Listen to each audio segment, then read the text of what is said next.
շատ օրհնված են։ Իսկապես օրհնված են։ Տիրոջ ներկայությունը այն սկզբից էլ կար, իսկապես դա զգալի է, ոչ թե միայն ներվում եմ այն խոսքի վրա, որ ասում է, որտեղ 2-3 հոգի կհավաքվեն իմ անունով, ես այստեղ եմ նրանց մեջ եմ, այն իսկապես զգացվում էր Տիրոջ ներկայությունը ու ավելացավ ընթացքում, ավելիով շատացավ Տիրոջ ներկայությունը այստեղ մեզ վրա ու մեր մեջ։ Ամեն։ Գիտեք, ես այսպես եմ կարծում, որ հնարավոր չի մարդը իր ողջ կյանքի ընթացքում ապրելով երբեք չսխալվի։ Անգամ աստվածաշնչյան դրական կերպարներին, որոնք որ մենք գիտենք, այնպես չի, որ իրենք իրենց կյանքում երբեք չեն սխալվել։ Չէ՞։ Մարդը իր կյանքի ընթացքում ապրելով երբեմն սխալվում է կամ հաճախ սխալվում է։ Բայց իմաստություն է, երբ որ մարդը կարողանում է իր սխալներից սովորել, դաս քաղել, որպեսզի հաջորդ անգամ այդ նույն սխալը թույլ չտա։ Չէ՞։ Իմաստություն է նաև այն, երբ որ մարդը կարողանում է ուրիշների սխալներից սովորել։ Ու թույլ է տալիս, որ ուրիշների սխալ իր համար դաստիարակ դառնա, որպեսզի ինքը նույն սխալները չկրկնի։ Չէ՞։ Իմ կյանքում երբեմն եղել են ժամանակներ, որ ես իմ սխալից եմ սովորել։ Իմ սխալից։ Երբեմն եղել է, որ ուրիշի սխալից եմ սովորել եւ թույլ եմ տվել, որ ուրիշի սխալը ինձ համար դաստիարակ լինի։ Ու ինքս ինձ զգուշացրել եմ, ասել եմ, տես, զգուշ եղի, որ դու այդպես չվարվես, այդպես չվարվես, իր սխալը չկրկնես։ Բայց երբեմն նկատել եմ, որ ուրիշն է իմ սխալից սովորել։ Ուրիշ իմ սխալից սովորել է։ Թեկուզ ինքը չգիտեր անձնավորությունը, որ ես նկատել եմ, որ ինքը իմ սխալից սովորել է։ Բայց դա, գիտեք, մի հատ ճիշտ սրտի դիրք է։ Գովելի սրտի դիրք, գովելի վիճակ, երբ որ մարդը կարողանում է սովորել սխալից, լինի դա իր սխալը, լինի ուրիշի սխալը։ Ամեն։ Աստվածաշունչը խոսում է տարբեր կենսակերպեր ունեցող մարդկանց համար։ Ու մենք աստվածաշնչյան պատմություններից գիտենք, որ որոշները շատ դրական կյանքով են ապրել։ Իրենց կյանքում շատ լավ բաներ են արել, Աստծո առաջ հաճելի կյանքով են ապրել։ Որոշները շատ բացասական կյանքով են ապրել, շատ չարություն են արել Աստծո առաջ։ Որոշներին Աստված գովել է, չէ՞, այն ովքեր որ դրական բաներ են արել եւ Աստծո առաջ ճիշտ են ապրել, իսկ որոշներին էլ Աստված դատապարտել է, պատժել է, ովքեր որ չարությամբ են ապրել։ Եվ աստվածաշնչյան օրինակները լինեն դրական, թե բացասական, այդ ամենը մեզ համար օրինակի եւ խրատի համար է, որպեսզի մենք այսօր նրանց կյանքին նայելով մենք դաս սովորենք, թե դրական դաս սովորենք եւ թե բացասականի առումով էլ սովորենք, որ մենք այդպեսին չլինենք։ Ու այսօր մենք իրար հետ սովորելու ենք հենց ուրիշների սխալներից, աստվածաշնչից, բայց ուրիշների սխալներից։ Առաջին Կորինթացիներից այսօր իրար հետ նայելու ենք առաջին Կորինթացիների 10-րդ գլխի առաջին խոսքից մինչև 12-րդ խոսքը, բայց հերթականությամբ քայլ առ քայլ կգանք։ Պողոսը այսպես է գրում, հենց առաջին խոսքից.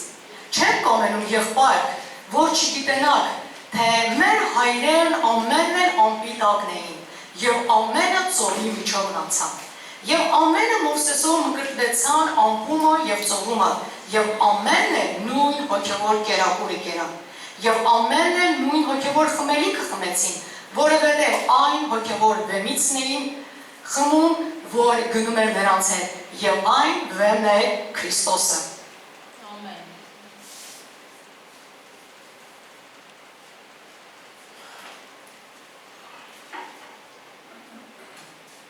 Առաջին խոսքը,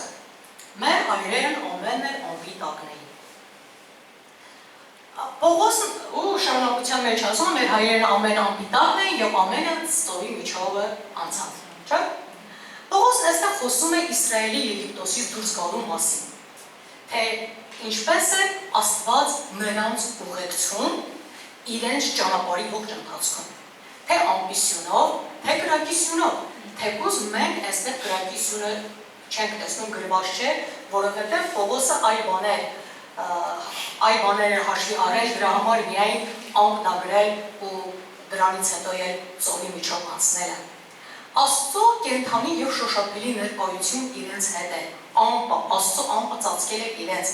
և իրենք Եգիպտոսից դուրս գալով առաջ էին գնում Աստծո ներկայության մեջ ծածկված, պարուրված և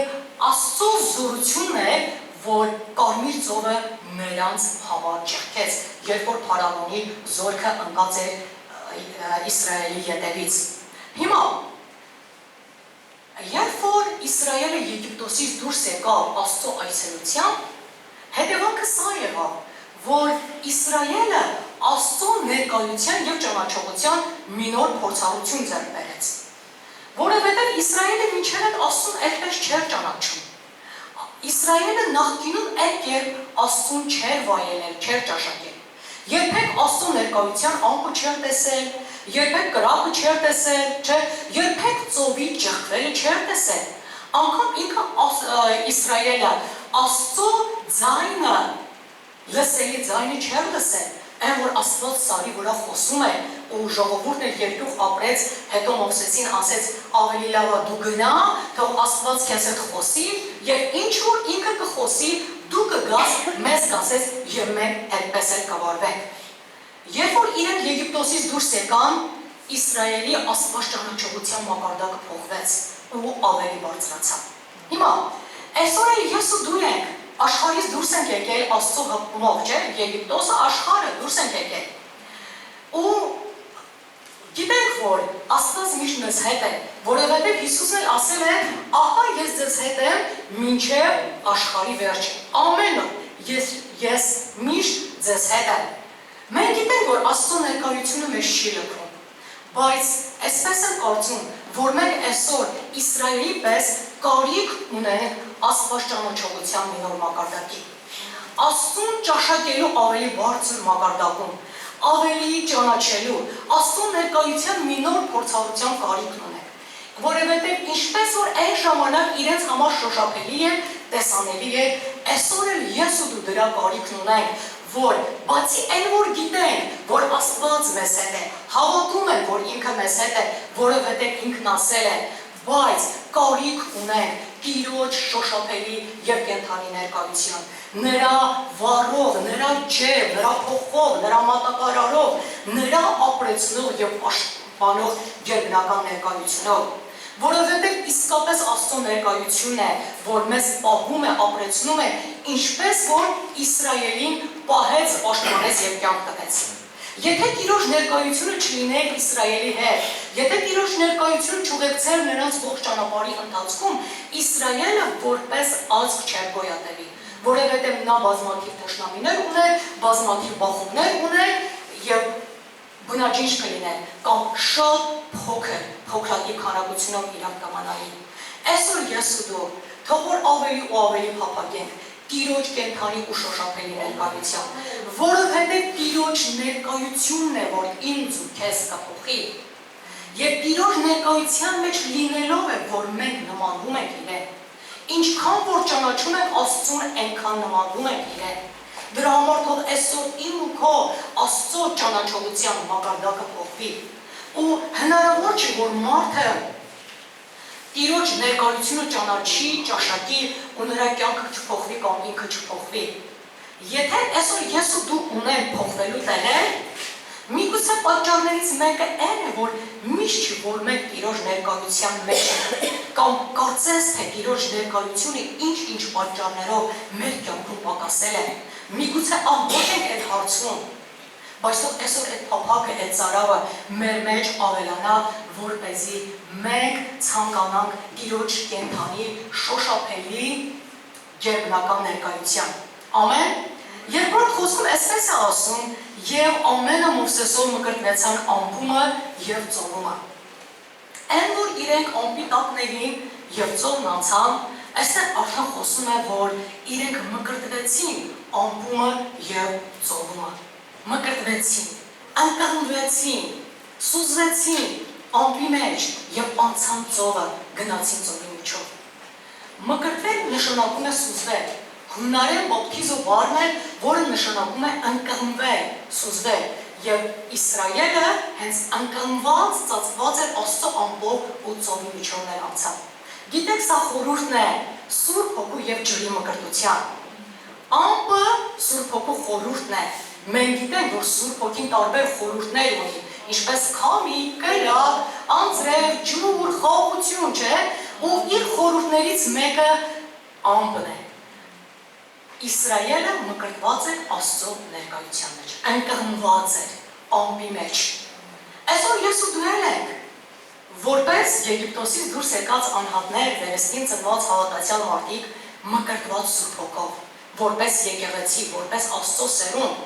ու նրանք, ովքեր որ են մկրտված չեն, թող փափագեն հավատքով, խնդրեն, ու ես հավատում եմ, որ կմկրտվեն, Աստված այդ բարքերն էլ կտա իրենց։ Ու գիտեք, Աստծո ներկայությունը իրենց երբեք չլքեց, ողջ ճանապարհի ընթացքում։ Այսօր էլ մեր Սուրբ Հոգին բնակվելով, մեզ Աստծո տաճար դարձնելով, ինքը երբեք մեզ չի լքում։ Աստված բնակվում էր Իսրայելի մեջ, Իսրայելի բանակի մեջ, իրենց հետ շարժվում էր, քայլ առ քայլ առաջնորդում էր, թե իրենք ինչ պիտի անեն։ Ու այսօր այդ հնարավորությունը նաև ունենք մենք, որովհետև Սուրբ Հոգին ամպը եկել ու բնակվում է մեր մեջ։ Ամեն։ Եվ իրենք այդ ամպի մեջ պարուրված ծովն անցան, չէ՞։ Ծովը դա արդեն խորհուրդն է ջրի մկրտության։ Երբ որ Իսրայելը ամպի մեջ պարուրված դուրս եկավ, ծովի միջով անցավ, ինքը իր անցյալը թողեց անցյալում, Եգիպտոսից հեռացավ, Եգիպտոսը թողեց անցյալում, ինքը մտավ ծովը, եւ սա խորհուրդն է մի բանի, որ իր անցյալը թաղեց ծովի մեջ, իր անցյալը թողեց իր ետևում, ծովի այն մյուս կողմում, եւ ծովի մեջ մտնելով, այն մյուս կողմով դուրս գալով, ինքը դուրս եկավ որպես հարություն առած ազգ ու հարություն առած մարդիկ, որպես նոր սերունդ Աստծո համար։ Ու իրենք դուրս եկան, ես հիմնականում առանձնացրել եմ 4 բան, թե ինչ բաների համար իրենք հարություն առած դուրս եկան, այդ ծովի մյուս կողմով դուրս եկան։ Առաջին բանը իրենք դուրս եկան կամ ծովն անցան, այդ մկրտությունները փորձառած, այդ ամեն բանի միջով անցած նոր նպատակի համար։ Դուրս եկան նոր կյանքի համար, դուրս եկան նոր վայրի համար ու դուրս եկան նոր պատկանելիության համար։ Այսօր ես ու դու ենք, որպես վերստին ծնված անհատներ, ջրի մկրտությունը մեր սա է խորհրդանշում,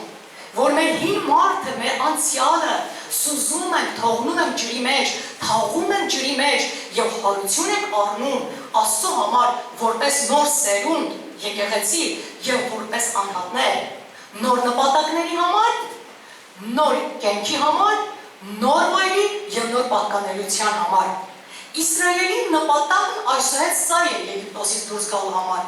որ գնան երկրպագեն ու ծառայեն Աստծուն, որ այսուհետ իրենք փարավոնին չծառայեն, Եգիպտոսի ստրկության մեջ չմնան, այլ իրենք գնան երկրպագեն իրենց կենդանի Աստծուն եւ ծառայեն նրանց իրենց կյանքի մնացած ընթացքում։ Այսօր ես ու դու աշխարհից դուրս ենք եկել, մկրտությունները փորձառել են, ովքեր որ ջրով մկրտված են, փափագեն, դա կլինի, անհասանելի բան չի, դա վերստին ծնված հավատացյալի համար ընդհակառակը անհրաժեշտ բան է։ Մենք էլ մկրտությունները փորձառած լինելով աշխարհից դուրս ենք եկել, Եգիպտոսից աշխարհից առանձնացրել ենք ու կտրվել ենք նոր նպատակի համար, Աստծուն երկրպագելու եւ մեր կյանքի մնացած ընթացքում նրան ծառայելու համար։ Այլևս աշխարհային նպատակներով չենք շարժվում։ Մեր նպատակն այսուհետ Աստծո նպատակներն են, այսինքն Աստծո նպատակները մերն են։ Մենք բռնված ենք, լցված ենք Աստծո արքայության նպատակներով, ու մեր ձգտումը դա պիտի լինի ամեն ժամանակ Աստծո նպատակներն իրականացնել նրան ծառայելով։ Ամեն։ Իսրայելը դուրս եկան նոր կյանքի համար, չէ՞։ Իրենք այլևս չէին ապրելու Եգիպտոսի սկզբունքներով, Եգիպտոսի օրենքներով, իրենք այսուհետ ապրելու էին Աստծո օրենքներով, Աստծո կանոններով, նրանք պիտի ապրեին նոր կյանքով, պահեին Աստծո պատվիրանները, պահեին նրա ծեսերը, կատարեին պատարագները, ամեն բաները պիտի անեին։ Ու այսօր էլ նույնը մեզ համար է։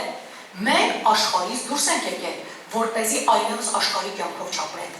մեղքի կյանքով չապրենք, այլ դուրս ենք եկել, որ Աստծո խոսքով, Աստծո օրենքներով ապրենք, նրա պատվիրանները պահենք, փոխված կյանքով եւ Աստծուն հաճելի կյանքով ապրենք։ Ամեն։ Իսրայելը Եգիպտոսից դուրս էր եկել նոր վայրի համար։ Այլևս իրենց բնակության վայրը Եգիպտոսը չէր։ Իրենք շարժվում էին դեպի առաջ, Քանանի երկիրը, իրենց խոստացված ժառանգության մեջ մտնելու, եւ իսկապես իրենք մտան, մենք դա գիտենք Աստվածաշնչից, չէ՞։ Այսօր ես ու դու էլ աշխարհից դուրս ենք եկել, նոր վայրի համար։ Մեր հավիտենական բնակությունը աշխարհը չի, երկիրը չի։ Մեր հավիտենական բնակությունը երկինքն է, երկնային Երուսաղեմը։ Մենք աշխարհից դուրս ենք եկել հավիտենական կյանքի համար։ Մենք ապաշխարել ենք դրա համար, որպեսզի մեր հավիտենական բնակության վայրը փոխվի, որ մեր հավիտենական բնակության վայրը դժոխքը չլինի, հավիտենական կրակը, տանջանքը չլինի, այլ մեր բնակության վայրը լինի երկինքը, որտեղ Աստծո անսպար ու հավիտենական ներկայությունն է։ Ամեն։ Եվ Իսրայելը Եգիպտոսից դուրս էր եկել նոր պատկանելիության համար։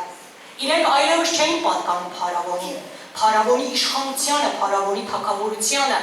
նրանք այսօր պատկանում էին իրենց փրկող ազատով, օրհնող ու կյանք տվող Աստծուն։ Այսօր ես ու դու էլ աշխարհից դուրս ենք եկել, ու մեր պատկանելիությունները փոխվել։ Մենք այլևս չենք պատկանում աշխարհին, մենք չենք պատկանում սատանային նրա թագավորությանը, մենք պատկանում ենք Աստծուն, Հիսուս Քրիստոս մեր թագավորին, մեր փրկչին, ով որ մեզ հավիտենական կյանք է տվել եւ հավիտենական ջերմությունից ու տանջանքներից ազատել է։ Ամեն։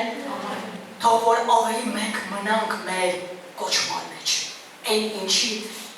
ինչի մեջ որ Աստված մեզ կանչել է։ Գիտեք, այս ամեն բաները մեզ համար գրվել են որպես խորհուրդ եւ օրինակ, որ այն բաները, որ որոշված էին Իսրայելի համար, հինուխտի հավատացյալների համար ու իրենց հետ կատարվեցին, այս նույն բաներն են որոշված էին մեզ համար ու կատարվում են մեր կյանքում։ Եգիպտոսից դուրս գալ եւ գնալ դեպի Աստված, գնալ երկինք հավիտենական կյանք։ Ամեն։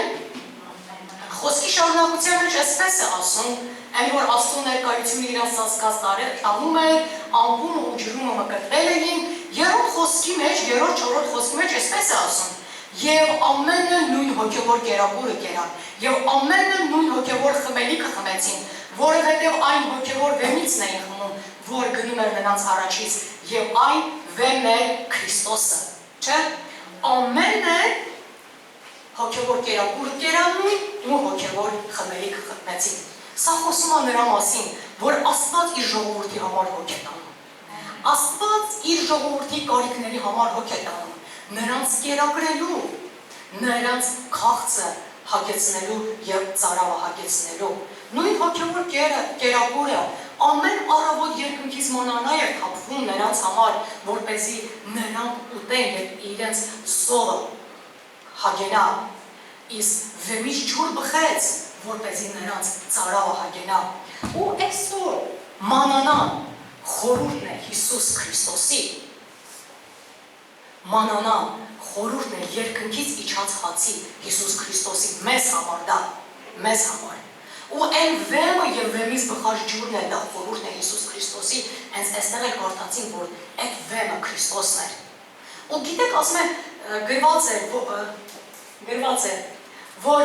նույն հոգևոր կերակուրը կերան, նույն հոգևոր խմելիքը խմեցին։ Գիտեք ինչու նույն, որովհետև բխումը նույն տեղից է, նույն աղմուկից, նույն վեմից, նույն Աստծուց եւ միևնույն նպատակի համար, իր ժողովրդի կարիքը բավարարելու համար։ Ամեն։ Քրիստոսը որպես մատակարարող եւ սնուցանող աղմուկ այսօր էլ բխում է մեզ համար, իր եկեղեցու համար, չէ՞, որպես երկնքից իջած հաց, որ ամեն նրան ուտողը, ամեն նրա հետ հաղորդակցվողը իր մեջ ունեցողը հավիտենական կյանք ունենա։ Չէ՞։ Ու անգամ Հիսուսը իր ծառայության ընթացքում հրեաների հետ երբ որ խոսում էր, ասեց ես եմ կյանքի հացը, ձեր հայրերը մանանան անապատում կերան եւ մեռան, չէ՞, բայց եթե նա ով որ ուտի այս հացից, ասինքն ինձ ուտի, չէ՞, ինքը հավիտենական կյանք ունենա։ Իսկ ինքը որպես հավիտենական կյանքի ջուր մեր մեջ գալով, որի հետ մենք հաղորդակցվում ենք կամ որի խմում ենք, խմել ենք, ունենք, այդ ջուրը մեր ներսից սկսում է որպես աղբյուր բխել, չէ՞։ Խմողի ներսից ասում է, որ հավիտենական կյանքի ջրերի գետեր կբխեն, ու այդ ամենը կբխեն հավիտենական կյանքի համար։ Ամեն, փառք Աստծուն իր համար։ Աստված ամեն ժամանակ գերագույն ունի իր ժողովրդի համար, ու ինչպես որ ակունքը սնուցանելու ակունքը Իսրայելի համար նույնն է, այսօր էլ մեզ համար նույնն է։ Նույն Տերը, նույն Հիսուս Քրիստոսը, նույն Վեղը, որին լինի փառք, որին լինի պատիվ, ով որ երբեք իր ժողովրդին չի թողնում, որ ինքը սովի ու ծարավի մերկության մեջ մնալով խեղճանա կամ մահանա։ Ամեն, ինքը ամեն ժամանակ կերակուր ունի իր ժողովրդի համար, որտեղ ինքը հոգատար հայր, հոգատար Աստված է։ Դա լինի հոգևոր կերակուր, դա լինի ֆիզիկական կերակուր, ու մենք Աստվածաշնչից բազմաթիվ օրինակներ ունենք։ Հենց Իսրայելը 40 տարի շարունակ կերակրեց, մանանայով, միսը, մարգիները վեմից ջուր բխեցրեց, չէ, հետո դառը ջրերը քաղցրացրեց, ու գիտեք Աստված իր ժողովրդի կարիքը հոգում է իր նախընտրած միջոցներով։ Իսրայելի կյանքում էր այդպես, իր նախընտրած միջոցներով։ Հին ուխտում նայում են դարձյալ Եղիայի օրինակը, Աստված իր նախընտրած միջոցներով, երբ որ երաշտ էր Եղիային ապրեցրեց քերիվ հեղեղատից խմելով, սնուցանելով եւ ակրարներին հրամայեց, որ ամեն առավոտ ու երեկո իր համար հացունից բերեն, եւ այդպես էլ եղավ, չէ՞։ Եվ որբևայրի կնոջ միջոցով, երբ որ սով է, միջոցները տարբեր են, Աստված անախընտրում թե ինչպես կերակրի կամ կարիքը հոգա, ուղղակի մեզ մնում է, որ մենք դա ընդունենք։ Մենք այլ դեպքում Եղիային կերակրից գիրկի տակ, երբ որ Հեզաբելի երեսից փախչում է, չէ՞։ Թեին ուխտում, թե նոր ուխտում, Աստված իր ժողովրդի համար հոգ է տանում։ Նոր ուխտում էլ տեսնում են, որ Հիսուսը քանի հազարավոր մարդկանց կերակրեց, փոքրաթիվ քանակի հացով, ձկով, 4000-ի մեկ կերակրեց, 5000-ի մեկ կերակրեց, տղամարդկանց թվով հաշված, կանանց ու երեխաներին չհաշված, չէ։ Հարությունից հետո տեսնում ենք անգամ Հովհաննես Առաքյանն է իր ավետարանի վերջին գլխում գրում, երբ որ Հիսուսը հայտնվեց աշակերտներին, այդ ժամանակ էլ իրենց կերակրեց։ Ամեն, ու մենք էլ մեր կյանքում կարող ենք բազմաթիվ օրինակներ ասել, պատմել, թե ինչքան է եղել, որ Աստված մեզ կերակրել է, մեր սովը հագեցրել է, ծարավը հագեցրել է, ու մեր կարիքը հոգացել բավարարել է։ Ամեն, ու այս ամեն բաները մեզ համար օրինակ են, որ ինչպես որ Աստված Իսրայելի համար արեց, այնպես էլ այսօր ինքը կենդանի է մեզ համար անելու։ Ամեն, ինչ որ բան առնում ես, Տերը օրհնի ամենքիս։ Առաջին 4-րդ խոսքերին նայելով կարող ենք ասել, որ կարծես թե ամեն բան լավ է Իսրայելի կյանքում, ամեն բան հրաշալի է, չէ՞։ Աստծո կենդանի ներկայությունը ուղեկցում էր իրենց, ģերբնական մատակարարումը կար, իրենք պաշտպանված էին, ոչ մի խնդիր չունեին։ Աստծո շոշափելի ներկայության մեջ իրենք առաջ են գնում։ Բայց հանկարծ ուղղել մի բայց է մեջտեղ ընկնում, հայտնվում, որովհետև իրոք ցավոք սրտի այնպես չէ, որ իրականում ամեն բան լավ էր, թեև Աստված այդ ամեն բաները արել էր, անում էր Իսրայելի համար։ 5-րդ խոսքի մեջ, առաջին Կորինթացիների 15-ը, բայց Աստված նրանցից շատերին չհավանեց, որովհետև անապատումը փռված ընկան, չէ՞։ Որովհետև անապատումը փռված ընկան, Աստված նրանցից շատերին չհավանեց։ Ինչու Տերը չհավանեց։ Ինչու չհավանելու պատճառը պատճառով էլ նրանցից շատերը անապատում փրված ընկան։ Այստեղ մի հատ խնդիր էր առաջացել, աստվածային չափանիշների խախտում, Աստծո օրենքների կոպտագույն խախտում, եւ այդ խախտումն էլ անպատիժ առանց հատուցման չմնաց։ Դա եղավ այն, որ Աստծո պատիժը եկավ նրանց վրա եւ նրանցից շատերը անապատում փրված ընկան եւ Աստծո հավիտենական կամ Աստծո հանգստի մեջ չմտան, որովհետեւ Տերը բարկացավ նրանց վրա եւ իր բարկության մեջ երդվեց, ասեց, որ դուք իմ հանգիստը չեք մտնելու։ Ու Եբրայեցիների թղթի 3-րդ գլխի 7-ից 19 կարող եք անգամ ձեր մոտ նշել, հետո զուգահեռներ անցկացնելով այս ամենի հետ, շատ լավ Եբրայեցիների թուղթը նույնպես ասում է եւ ավելի ենք հենց Եբրայեցիների թղթից հասկանում, թե ինչու Աստված նրանցից շատերին չհավանեց եւ նրանք անապատում փրված ընկան։ Բայց գիտեք, հիմնական պատճառը, որ իրենք կամ աստվածային չափանիշների խախտումը տեղի ունեցավ, որ իրենք Աստծո պատվիրանները չպահեցին, հիմնական պատճառը սա է, որ իրանց սրտում անհավատություն կար։ Գիտեք, թեկուզ իրանք հավատացյալ էին, հավատացյալ ժողովուրդ, Եգիպտոսից դուրս եկած, բայց իրենց սրտերում անհավատություն ունեին։ Եվ հենց Եբրայեցիների 3-րդ գլխի մեջ պարզ հստակ գրում է, որ իրենք իրենց սրտում անհավատություն ունեին։ Եվ այդ անհավատության պատճառով է, որ իրենք իրենց սրտերը խստացրեցին Աստծո առաջ, սրտով մոլորվեցին, Աստծո ճանապարհների մեջ չգնացին, ու քանի որ սրտով արդեն մոլորվել էին, իրենց սրտի անհավատության պատճառով իրենք այլևս չէին կարողանում Աստծո ճանապարհները ճանաչել, որպեսզի գնային նրա այդ ճանապարհների մեջ։ Ու իրենք իրենց սրտի անհավատությունով ու խստասրտությունով ապստամբվեցին Աստծո դեմ։ Եվ այդ ամեն բաներն էլ պատճառ եղան, որ Աստված զզվեց նրանցից, հենց պարզ գրում է, միգուցե զարմանաք, Եբրայեցիների 3-րդ գլխում պարզ գրում է, Աստված զզվեց նրանցից 40 տարի շարունակ, բարկացավ նրանց վրա եւ պատժելով նրանց անապատում փրված ընկան եւ ի վերջո նրանցից շատերը խոստացված երկիրը չմտան։ Ամեն։ Ու այն ինչ որ այսօր Կորինթացիների 10-րդ գլխի մեջ, սրանից հետո արդեն կնայենք նաև 6-րդ խոսքից մինչև 10, ինչ որ բաներ է գրում, այս ամենը չի գրում միայն նրա համար, որ դա հին ուխտի հավատացյալների հետ էր կատարվում, միայն Իսրայել ազգն էր այդպես արել ու հնարավոր չի, որ նոր ուխտի հավատացյալները այդպես անեն։ Ոչ, գրված է մեզ համար օրինակի համար, որպեսզի մենք հասկանանք, որ այն ինչը որ Իսրայելը արել է, թեկուզ սխալ ու բացասական է, հնարավոր է, որ այսօր մենք էլ որպես նոր կտակարանի հավատացյալներ, վերստին ծնվածներ, այդ սխալները մենք էլ թույլ տանք, ու այն ինչ որ կատարվել է Իսրայելի հետ, որ Աստծո դատաստանը եկել է նրանց վրա, հնարավոր է, որ նա է մեզ վրա գա։ Ու թող որ ոչ մեկը մեզ չխաբի, որ մենք նոր կտակարանի հավատացյալներ ենք, Աստծո դատաստանը չի գալու մեզ վրա։ 6-րդ խոսքի մեջ հենց այսպես ասում, եւ սրանք մեզ օրինակի համար եղան, որպեսզի մենք այսօր Իսրայելի թույլ տված սխալներից սովորենք, դաս քաղենք, որպեսզի մենք իրենց պես չվարվենք, այլ մենք սովորենք իրենց սխալներից Աստծո առաջ ուղիղ սրտով ապրելու, նրա ճանապարհների մեջ գնալու, սրբությամբ ապրելու, նրան հնազանդվելու եւ հաճեցնելու։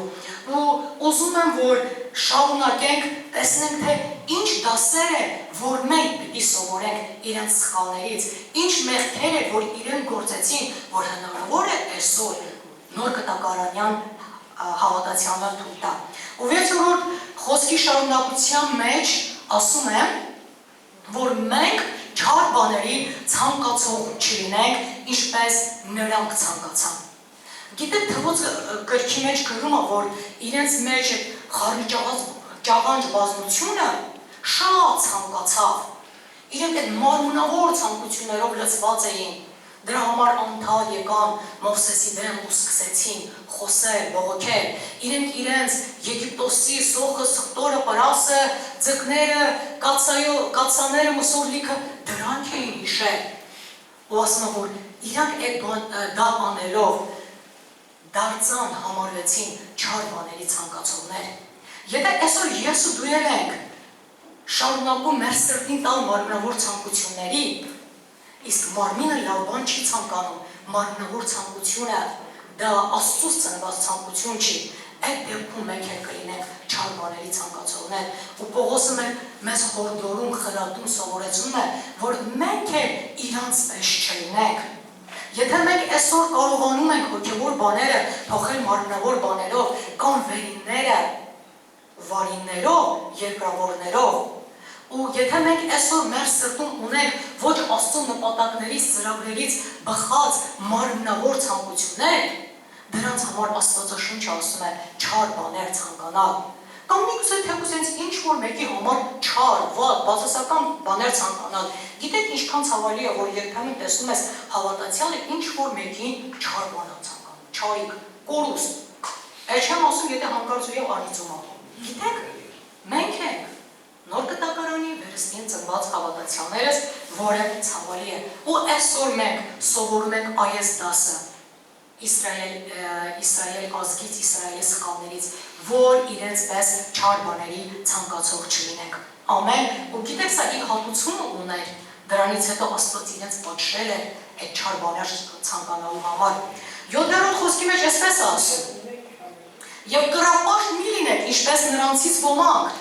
ինչպես գրված է, թե ժողովուրդը նստեց ուտելու և խմելու և վեր կացան, որ խաղան։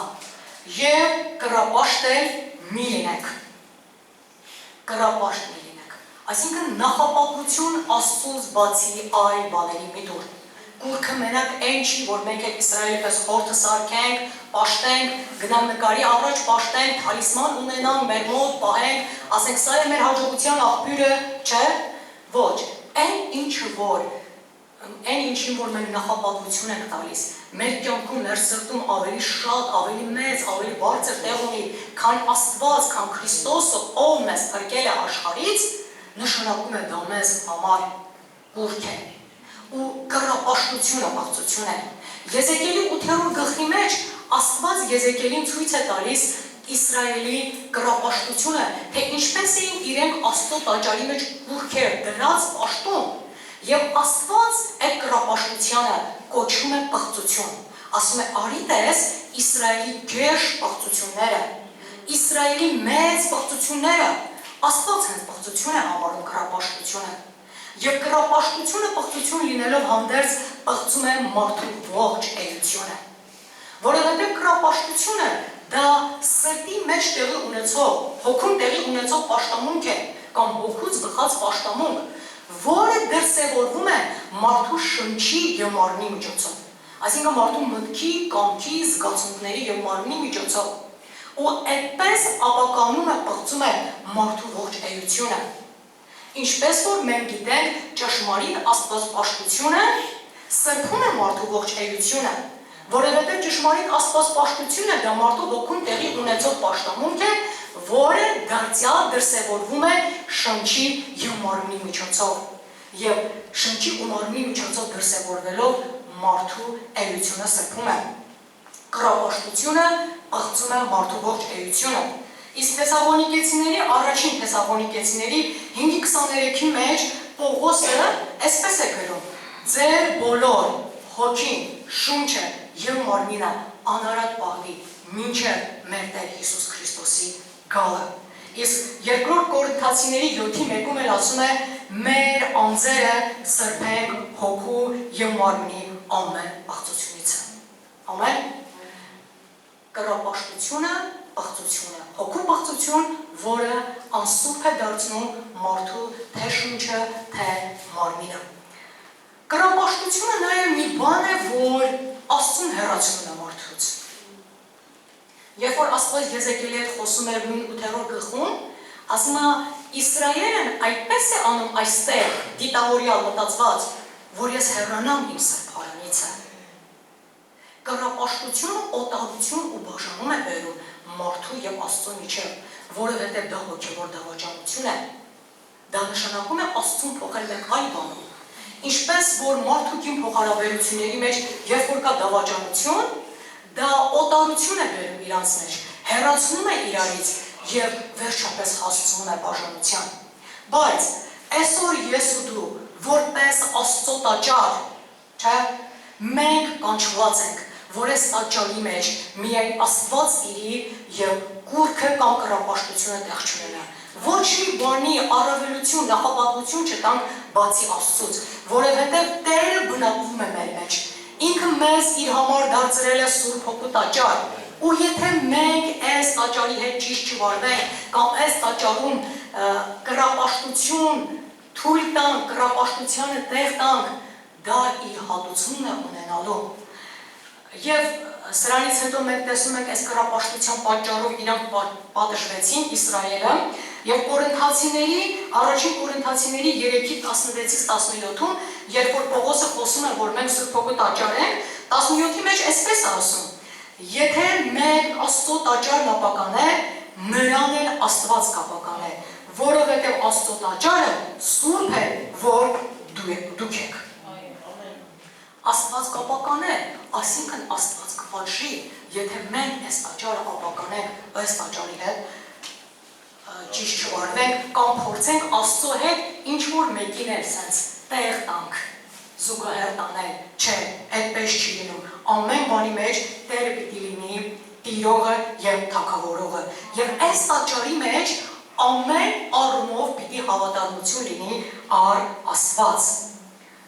Ու թույլ չտանք, որ մեր կռապաշտության պատճառով, այսինքն ուրի օտար բաների նախապատվություն տալու պատճառով Աստված հեռանա մեզնից ու օտարություն գա մեր ու նրա միջև։ Իսրայելը հորթը սարքեց, պաշտեց ու հետո էլ վեր կացավ, դրա առաջ պարեց, խաղաց։ Ու արդեն 8-րդ խոսքի մեջ այսպես է ասում. եւ պոռնոգություն չանենք, ինչպես նրանցից ոմանք պոռնոգություն արին եւ մեկ օրում 23,000 հոգի մարդ վայ անկալ։ Ամեն։ Ինչ է նշանակում սա։ Քրիստոսի սերը օտար սերերով, աշխարհային սերերով չփոխես։ Այն սերը, որի պատճառով Քրիստոսը երկինքը իր փառքը թողեց եւ ինքն իրեն մեզ համար զոհաբերեց, չփոխես, որովհետև Հակոբոսն ասում է, որ աշխարհը սիրողը, աշխարհը սիրելը դա թշնամություն է Աստծո նկատմամբ եւ աշխարհը սիրող մարդկանց ինքը հենց կոչում է շնացողներ, այսինքն որ դու Քրիստոսի սերը, Աստծուն սիրելը դու փոխել ես օտար բաներ սիրելով, աշխարհը սիրելով եւ աշխարհային բաները ցանկանալով։ Ու գիտեք, Իսրայելը հոգևոր պղծությունը թույլ տալուց հետո, կռապաշտությունը կամ պոռնոգությունը թույլ տալուց հետո ինքը նաև տրվեց ֆիզիկականին։ Բացի այն, որ ինքը այդ մեղքը թույլ էր տվել հոգևոր ոլորտում Աստծո առաջ, իրենք նաև այդ մեղքը թույլ տվեցին ֆիզիկապես այդպես։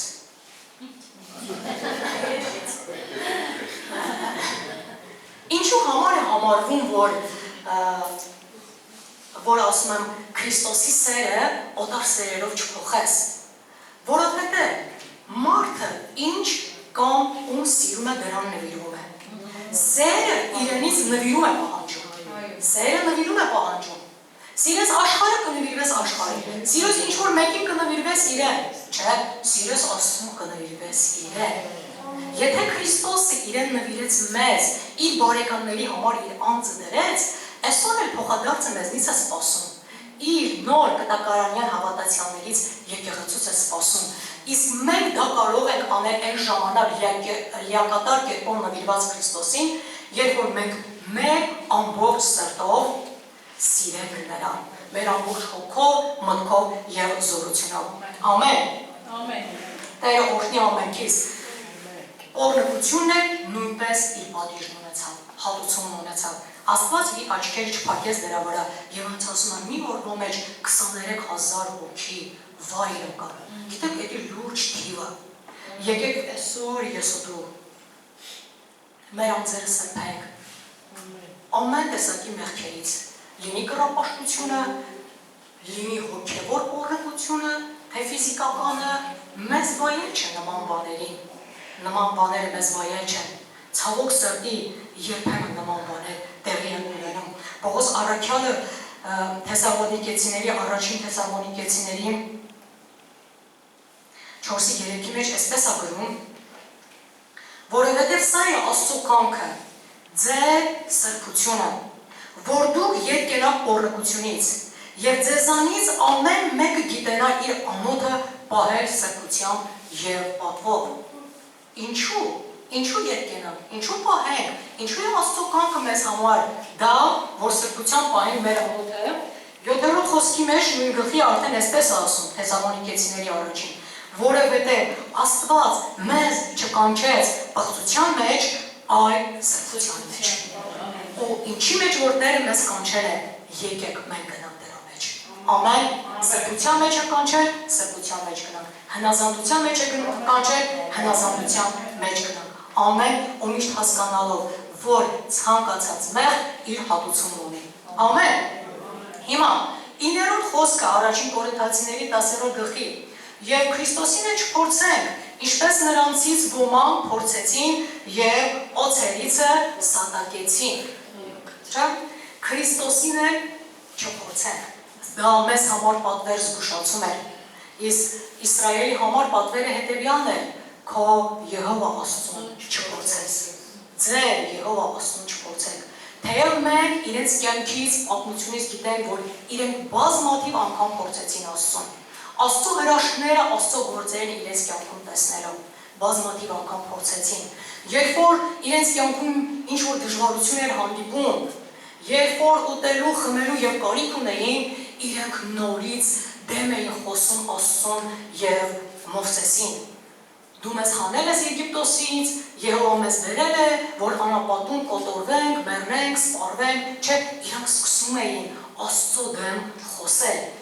Փոխանակ իրենք Աստծուն խնդրեին, Աստծո օգնությունը կանչեին, որպեսզի Աստված իրենց անցկացնի այն դժվարություններից, որին իրենք հանդիպել են, որպեսզի Աստված իրենք նորից ու նորից կերակրի, որովհետև իրենք արդեն իրենց կյանքում դրա փորձառությունն ունեն, չէ՞։ Մի անգամ կերակրել էր, երկու անգամ արել էր, գիտեք, ես այսպես եմ կարծում, եթե իրենք իրենց կյանքում ուրիշ հրաշք չունենային, այն հենց մենակ իրենց Եգիպտոսից դուրս գալը կարմիր ծովով գնալը, դա ելիք է, որ իրենք իրենց կյանքի ամեն իրավիճակի մեջ կարողանային վստահել Աստծուն, ապավինել Աստծուն և թույլ տային, որ Աստված իրենց մատակարարել և իրենց կյանքի խնդիրների վերալուծում բերել։ Բայց ոչ, իրենք չվստահելով, չապավինելով Աստծուն փորձեցին։ Ու այսօր թող որ ես ու դու էլ այնպես չլինի, կլինի Աստծուն չվստահելով, չապավինելով կամ ուրիշ բաներով Աստծուն փորձեն։ Գիտեք, Աստծուն փորձելը նաև սա, երբ որ մարդը ինչ-որ մի մեղք է գործում, ինչ-որ մի հատ սխալ է թույլ տալիս, ու միանգամից Աստծո պատիժը, Աստծո դատաստանը չի գալիս իր վրա, ինքը մի հատ sense հանգիստ վիճակի մեջ անգնում, մտածում է դե չի լինի այդ դատաստանը, կամ ինքը կարող է այդպես շարունակել, մի ուրիշ մեղք է թույլ տալ, միևնույն է Աստված ներող է։ Չէ, բայց Աստված գիտեք ինչ է ասում Սաղմոս 50:21-ում, ասում է դու այդպիսի բաներ արեցիր, վերևում ինչ-որ սխալներ մեղքերի մասին է գրում, ասում է դու այդպես բաներ արեցիր, ես լռեցի, դու էլ գիտես թե ես էլ քո նման եմ, չէ, ասում է բայց չէ, ես քեզ հանդիմանելու եմ, քո առաջ եմ գնալու, այսինքն Աստված հենց այնպես աչք չի փակելու դրա վրա, եթե չկա իրական ապաշխարություն, Աստծո դատաստանը գալու է ցանկացած մեղքի վրա։ Ինչու եմ ասում իրական ապաշխարություն։ Դա այն չի, որ մենք սխալվում գալիս ենք ուղղակի ներողություն ենք խնդրում։ Իրական ապաշխարությունը սա է, երբ որ արել եմ մի անգամա, 10 անգամա, չգիտեմ, անցյալում աշխարհիկ ժամանակ եմ արել, թե քրիստոնյա եղած ժամանակ եմ արել, երբ որ ապաշխարում եմ, այսուհետ հրաժարվում եմ այդ մեղքից, որպեսզի այլևս այդ մեղք չգործեմ։ Եվ Աստծո ճանապարհների մեջ քայլեմ նրա պատվիրանները պահեմ։ Իրական ապաշխարությունը այլ դա է, եւ այդ ժամանակը, որ Տիրոջ ներումը գալիս է, ու պատիժը չի լինի։ Որովհետեւ եթե մեր ամեն մեղքի համար է հիմա Տերը մեզ պատժել, մեզնից ոչ մեկը այստեղ չէր լինի, առհասարակ երկրագնդի վրա մարդ չէր լինի։ Չէ, բայց եկեք մենք էլ Իսրայելի պես մեզ թույլ չտանք, ասես մի հատ հանգիստ վիճակի մեջ չընկնենք, մնանք, որ կարող եմ անել, եթե այն անգամ Տերը ինձ չի պատժել։ Ամեն։ այս մեղքը իր պատիժը ունեցավ։ Ասում է, օձերիցը, չէ, սատակեցին։ Ինչ էր տեղի ունեցել, երբ որ իրանք փորձեցին անապատում Աստծուն, Աստված իրանց վրա գիզող օձեր էր ուղարկել։ Եվ օձերը գծեցին, խայթեցին նրանց ու նրանցից շատերը անապատում մեռած անկան։ Եթե ես ու դու շարունակենք Աստծուն փորձել ինչ-որ կերպերով, մի օր Սատանան հին օձը բանսարկում, ինքը մեզ էլ է խայթելու, մեզ վնասելու է։ Կասես ինչպես, որովհետև այդ մեղքերը գործելով մենք դուր ենք բացում Սատանայի առաջ, եւ ինքն իր անաստվածային դիվային ազդեցությունը բերում է մեր անձերի, մեր կյանքերի վրա, ու այդ դեպքում մենք ենք որ վնասը կրելու ենք։ Դրա համար թող որ փակ լինենք Սատանայի համար։ Նայեք, Հիսուսն էլ առիթ չտվեց Սատանային, հենց փորձելու հարցում, երբ որ Սատանան նրան տարավ Տիրոջ տաճարի բարձր աշտարակի վրա կանգնեցրեց ու ասեց դու քեզ վայր գցի, որովհետև քո համար գրված է իր հրեշտակներին կհրամայի, որ քեզ իր ձեռքերի վրա բարձրացնեն, որ քո ոտքը քարին չկանգնի։ Հիսուսը չասես մի հատ շուտ անեմ դրան իսկապես այդպես է թե չէ, տերեկանի թե չէ, այդ խոսքը իմ կյանքում գործում է թե չէ։ Ոչ, ինքը լիակատար կերպով վստահ էր Աստծո խոսքին ու Սատանային էլ դեմ տվեց, գրված է քո Աստծուն Տիրոջը մի փորձի։ Ու ինքը ոչ միայն գրվածը ասելով հաղթեց, այլ գրվածին հնազանդվելով հաղթեց, այսինքն Տիրոջը չփորձելով հաղթեց, ու այդ երեք փորձության մեջ էլ մենք տեսնում ենք, որ ինքը գրվածին հնազանդելով հաղթեց, ու Սատանան այդ փորձությունների մեջ էլ պարտված եղավ։ Ամեն, եկեք մեր սրտերը, մեր անձերը քննենք նաև այս հարցում, եթե երբևէ փորձել ենք, կամ միգուցե հիմա էլ փորձում ենք հրաժարվենք այդ բաներից, ապաշխարենք։ Հաջորդ բանը, 10-րդ խոսք, ես շուտով կվերջացնեմ, չեք զանձրացել, չէ՞։ Ինչ-որ բան առնում եք, հարկ Տերոջը։ Եվ չտրտնջակել, ինչպես նրանցից էլ ոմանք տրտնջացին և սատակչի ձեռովը կորան։ Իսրայելի սրտի մեջ կարծես թե տրտնջալու բնավորությունը սենց լավ ձևավորված ու խորը արմատ գցած էր։ Ամեն անգամ էլի սոված են, ծարավ են, տրտունջ, բողոք, Մովսեսի դեմ, Ահարոնի դեմ, չէ, հանդիպեցին ենակիմներին, հսկաներին, իրանց կյանքի դժվարություններ, նորից բողոք, նորից տրտունջ։ Բայց գիտեք, իրականում ամեն տրտունջ, ամեն բողոք, դա տրտունջը ուղղված Աստծո դեմ։ Եվ հենց Իսրայելի բողոքը, Իսրայելի տրտունջներ էր ուղղված Աստծո դեմ։ Տեսեք Աստված ինչ է ասում Թվոց 14-ի 26-29-ում։ Մինչև երբ այս չար ժողովրդին համբերեմ, որ ինձ դեմ տրտունջում են։ Տեսեք, այդ տրտունջը, այդ բողոքը, որ իրենք գնացին Մովսեսի և Ահարոնի դեմ արեցին, դա Աստված ընդունեց որպես իր դեմ ուղղված տրտունջ ու բողոք, որովհետև Մովսեսը Աստծո հրամանով էր գնացել նրանց Եգիպտոսից հանել։ Շարունակության մեջ ես լսեցի Իսրայել որդկանց տրտունջը, որ ինձ դեմ տրտունջում են, նորից ինձ դեմ տրտունջում են։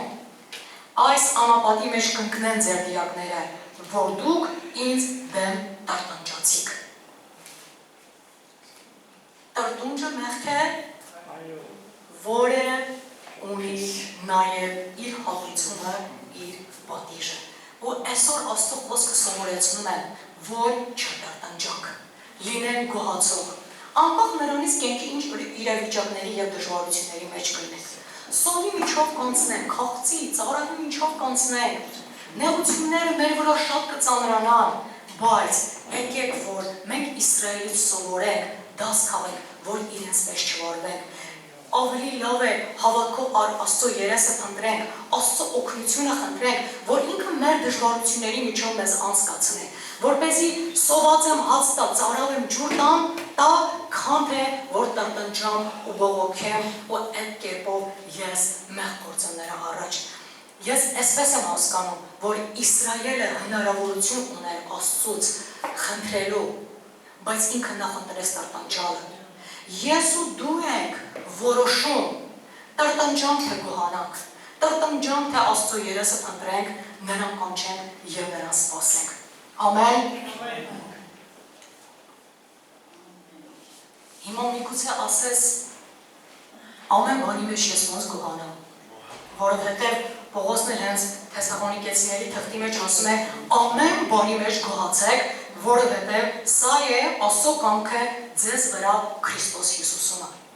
Ինչպես որ նեղություն է, դժվարություն է, հաշ չկա, ջուր չկա, ես ինչպես գոհանամ։ Այսպիսի մի բան կարող եմ ասել։ Ուղղակի նայիր այդ ամեն բաների դրական կողմերին, որովհետև ցանկացած նեղություն, դժվարություն իր դրական կողմն ունի։ Մենք որ նոր ենք ապաշխարել մի 25-30 տարի առաջ, մի երկար բառերը այսպես էին, բայց ինձ հասած ամեն չարիք իր մեջ ունի 1000 բարիք, չէ, Ավսանա քույրը, Օլգա քույրը կհիշեն։ Նայիր նեղության ու դժվարության դրական կողմերին, հաստատ դու այդտեղից սովորելու բան կունենաս, որովհետև երբ որ մարդը նման իրավիճակներով է անցնում, ինքը ավելի է մոտենում Աստծուն։ Ինքը Աստված ճանաչողության մի նոր փորձառություն է ձեռք բերում։ Իր հավատքը աճում է, մեծանում է, զորանում է եւ ինքը հոգեորապես է փոխվում է։ Ամեն։ Ու բացի դրանից ուզում եմ նաեւ ասել սա, որ մարդը ինչ որ ցանում է, այն էլ կհնձի։ Տրտնջալու բաներ ցանես, քո կյանքում տրտնջալու բաները շատանալու են։ Գոհանալու բաներ ցանես, այն ամենափոքր բանով է ուրախանաս, գոհանաս, փառք տաս Աստծուն, իմ ու քո կյանքում գոհանալու բաները կավելանան։ Ամեն։ 11-րդ խոսքի մեջ տրտունջը իր պատիժը ունե, սատակչի ձեռով ու կորան, 11-րդ խոսքի մեջ այսպես է ասում. Եվ այն ամեն օրինակի համար էր նրանց հանդիպում, բայց մեզ խրատի համար գրվեցավ, որոնց դարերի վերջը հասել է։ Ամեն։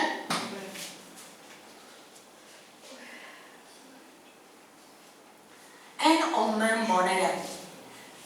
ինչ որ կատարվել է Իսրայելի հետ, այս ամեն բաները այսօր գրվել են, որ մենք դրանից դաս քաղենք եւ խրատ առնենք։ Օրինակի համար, այսինքն ինչ օրինակ, այն ինչ որ Իսրայելը արել է, մեղքեր գործել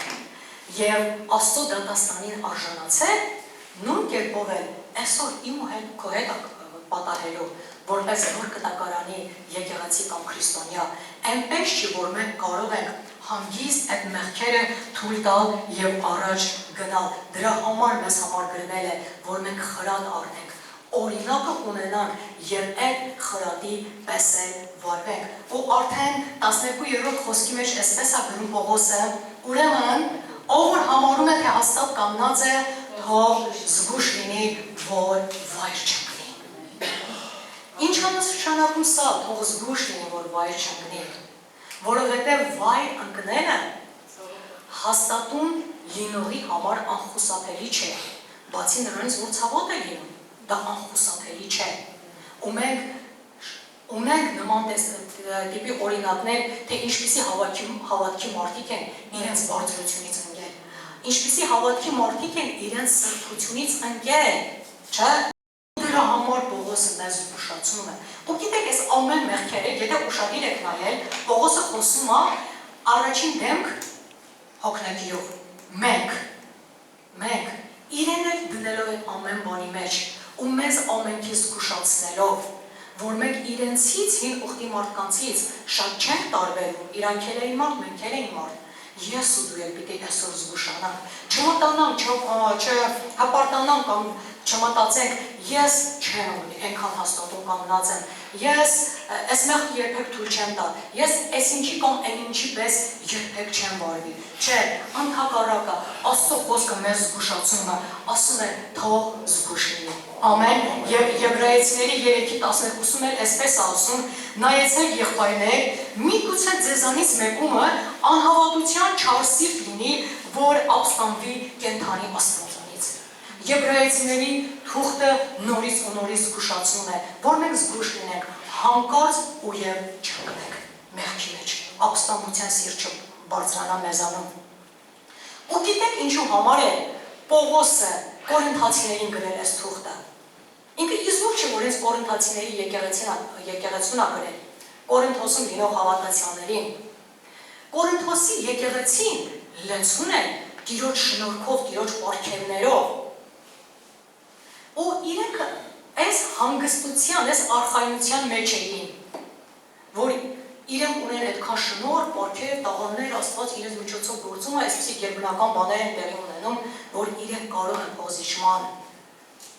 գնալով ապրեն, մեղքի հետ փոխզիջման։ Իրենց մեջ կար պղծությունը, ամբարո վարքը, պոռնոգությունը հենց, ու ասում է այնպիսին, որ հեթանոսների մեջ չկար, չէ՞։ Իրենց մեջ զանազան տեսակի մեղքեր կային, իզուր որ Պողոսը հենց իրանց է գրում կուռքերին զոհվածի մասին ու ասում, որ իրենցից ետ կենան, կուռքի զոհվածից ետ կենան, որովհետև իրանք այդ հանգիստ վիճակի մեջ են ընկել։ Եվ այս օրինակները, այս ամեն բաները Իսրայելի մասին գրելով կորինթացիներին իրենց զգուշացում է, որ ինչպես նրանց հետ է եղել, երբ որ իրենք իրենց մարմնի ցանկություններն էին գոհացնում, իրենք իրենց մարմնավոր ցանկություններ էին գրվում ու կամքը կատարում մարմնավոր, այդպես էլ նույն կերպով ձեզ հետ է տեղի ունենալու, ով կորինթացիներին, զգուշացեք, արթնացեք, Տիրոջ դատաստանը լինելու է նաև ձեզ վրա, ձեզ հետ, ու սա որպես զգուշացում ամենքիս համար, նոր կտակարանյան եկեղեցու համար, թե որպես համայնք ընդհանրություն և թե որպես անհատներ,